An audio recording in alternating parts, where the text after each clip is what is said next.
I used to think failure was the worst thing that could happen to me.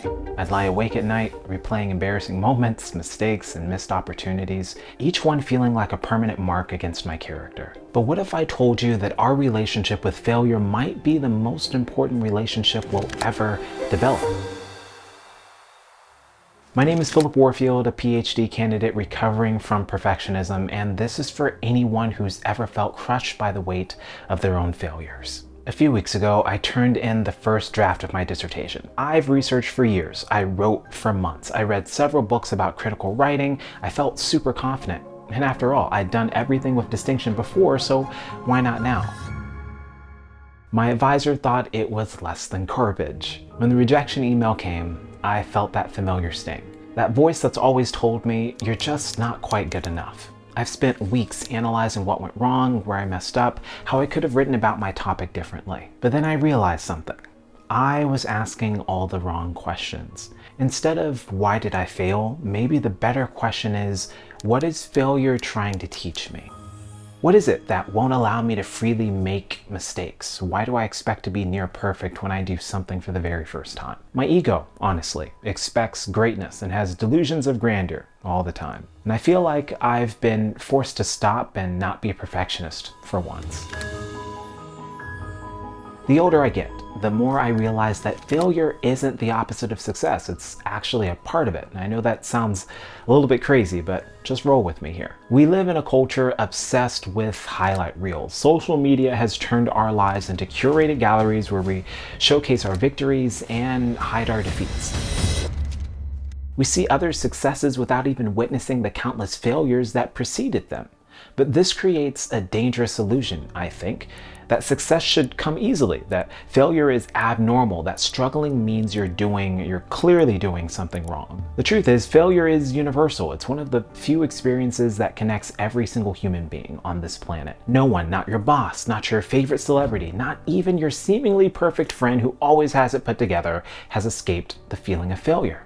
Yet we've been conditioned to fear failure so deeply that we often choose not to try at all. We stay in our comfort zones, we lower our ambitions, we settle for less than what we truly want, all to avoid the possibility of failing. All of your failures are a testament to the fact that you keep trying to do something. Your failures aren't evidence of your inadequacy, they're proof of your courage. They show you that you're someone who is willing to take risks, who attempts difficult things, who refuses to settle for mediocrity. Jared Henderson, who's now a super successful YouTuber, failed a Greek class in college. He was rejected from 95% of the PhD programs he applied to. He abandoned novels he started writing and gave up on podcasts that didn't take off. But I particularly love what he says in one of his blog posts. He said, "I would rather be a man who has failed at many things than a man who never tried anything for fear of failure." Now, like I said, Jared's a super successful YouTuber with 500,000 subscribers. Clearly something was working well for him after all. But there's profound insight from educational research that applies, I think, to all of us, regardless of our age. Russell Shaw writes in an article for The Atlantic, "When a kid is falling short, penalizing them by taking away the thing that they care about most is not the way to motivate them." Shaw describes a common scenario. A student struggles academically, so parents threaten to remove them from the wrestling team, the one thing that they truly care about. But this approach fundamentally misunderstands how resilience develops. Instead of targeting weaknesses, research shows we should identify and build on what psychologist Robert Brooks calls islands of competence. Those areas where we naturally excel or find joy and meaning. This isn't just about making people feel good. Strength-based approaches correlate with lower stress levels and higher engagement. In contrast, focusing exclusively on fixing weaknesses all the time can negatively affect confidence and self-esteem. Why does this work? Because confidence is contagious. When we experience ourselves as capable in one area, that courage often carries over to other parts of our lives. I've seen this in my own life. When I'm feeling most discouraged about my failures, like I am right now, reconnecting with activities where I feel competent, even if they're completely unrelated to my current struggle, actually help restore my confidence and my perspective. As a historian in training, I'm always most curious about what past experiences can teach us in our own age. Frederick Douglass, for example, he attempted to escape slavery twice before finally succeeding on his third attempt. Had he and several other unnamed African Americans whom we'll never know interpreted those initial failures as final, history would have been wrought with not just one of the greatest abolitionists and orators, but everyday people out there who also mattered, who decided that enough was enough and decided to flee. There's also Sarah Breedlove, or you might know her more popularly known as Madam C.J. Walker. She faced countless rejections before building her hair care empire. She was born to formerly enslaved parents just after the Civil War. She experienced everything from poverty and orphanhood and of course racial discrimination. Yet Madam C.J. Walker was willing to transform a lot of these obstacles into fuel that would make her one of the United States' first female self-made millionaires. In more recent history, you can look at Stacey Abrams. After losing the 2018 Georgia governor's race amid controversial circumstances, she didn't just decide to give up. Instead, she channeled that experience into founding an organization which registered over 800,000 new voters and played a pivotal role in the following election in 2020, the presidential election. These stories have been able to help remind me of the ways that Black people, for example, have created philosophical traditions like one of my favorites, Sankofa. Sankofa is symbolized by a bird looking backward while moving forward. This idea helps us think about how to learn from the experiences of the past to progress towards the future, which I also think is a perfect metaphor for transforming failure into wisdom. Growing up in the Black church, there were typically prayer meetings and testimony services. And when you think about it a different way, testimonies are kind of like you sharing your personal failure with a community who's there to help you celebrate a positive outcome.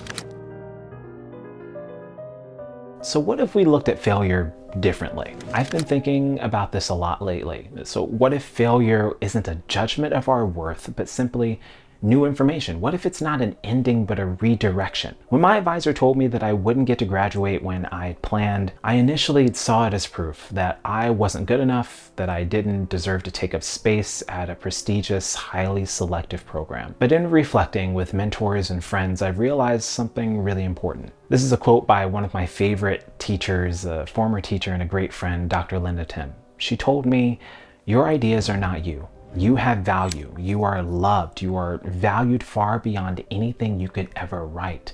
And in academia, we're used to hearing publish or die, pass your comprehensive exams with distinction, pass your dissertation defense with distinction, get a postdoc, win a fellowship, win the Bancroft Prize, the Pulitzer Prize, get tenured, become a legend. I've had to realize that this first massive rejection in my life isn't a statement about my worth. It's an invitation. It's a choice. I can choose to wallow or choose to grow. It's metamorphosis, a never-ending process. Feedback is actually a normal part of life. So that rejection wasn't a statement about my worth. It was a redirection towards something better. There's this concept in Japanese culture called kintsugi, the art of repairing broken pottery by filling the cracks with gold. Instead of hiding the damage, kintsugi celebrates it, creating something more beautiful and valuable than ever before. So what if we approached our failures the same way? Not as flaws to be hidden, but as golden seams that make us unique, resilient, and ultimately more valuable. So how do we actually do this? How do we transform our relationship with failure? First, we need to separate failure from our identity. Failing at something doesn't make you a failure. It makes you someone who's trying, who's growing, who's living fully. And second, we need to extract the lesson. Every failure contains information about ourselves, about the world, about what works and what doesn't. When we approach failure with curiosity instead of shame, we can access that information. I'm working on that one. It's really hard. After that first round of feedback, I've started journaling about what I learned from the experience. I realized that I had been so focused on pushing ahead that I chose to neglect everything else in my life. Life and its ups and downs shouldn't be experienced alone. And that brings me to my next point. We need to share our failures. There's incredible power in vulnerability. When we open up about our struggles, we not only process them more effectively, but we create space for others to do the same. This connects to what philosopher Bell Hooks once called the community of love. In her work, Hooks emphasized that true growth happens not in isolation, but in community where we can be vulnerable about our struggles and failures. Some of the most meaningful connections I've ever made have come from sharing my failures, not my successes. And there's something deeply human about admitting our imperfections. Looking back now, I can see that those early failures weren't failures at all. They were necessary steps on the path to creating work I'm proud of. Maya Angelou once said, "You might encounter many defeats, but you must never be defeated, ever. In fact, it might even be necessary." That distinction is crucial. Defeats are events, but being defeated is a state of mind. So failure isn't the opposite of success, it's the pathway to it. So I want to ask you, what would you attempt if you knew that failure was simply part of the journey? Maybe it's time to rewrite our relationship with failure, to see it not as something to be avoided at all costs, but as a natural, necessary, and even beautiful part of a life fully lived. I'd love to hear about a time when failure taught you something valuable. I'd love it if you shared your own story in the comments below. And if you're, in the middle of processing a failure right now, be gentle with yourself. Remember that this moment doesn't define you. It's simply information, a redirection, perhaps even the beginning of something better than you could have ever imagined. My friend Dr. Tim told me that these things will still sting years later, so it's not like you're just going to get up and get right back to it. Give yourself some grace and go do the thing. As Howard Thurman once said, don't ask what the world needs. Ask what makes you come alive and go do it, because what the world needs is people who have come alive. Thank you for watching, and I'll see you in the next video.